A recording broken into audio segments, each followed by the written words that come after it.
வயநாடு இடைத்தேர்தலில் காங்கிரஸ் கட்சி சார்பில் போட்டியிட்ட திருமதி பிரியங்கா காந்தி சுமார் 6,22,000 வாக்குகள் பெற்று வெற்றி பெற்றிருக்கின்றார்.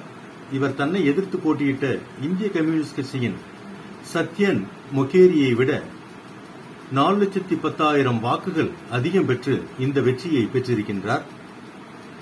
முதல் முறையாக தேர்தல் களத்தை சந்தித்த பிரியங்கா காந்தி மாபெரும் வெற்றி பெற்றது காங்கிரஸ் கட்சியினிடையே பெரும் சந்தோஷத்தை ஏற்படுத்தியிருக்கின்றது.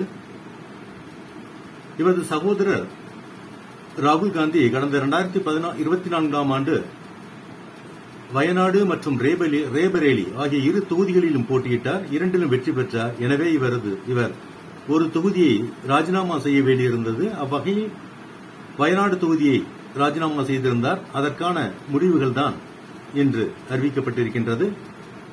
ஏற்கனவே ராகுல் காந்தி பாராளுமன்றத்தை தெரிக்கவிட்டுக் கொண்டிருக்கும் இவ்வேளையில் இவரது சகோதரியும் புதுமுகமாக பாராளுமன்றத்திற்கு செல்கின்றார்.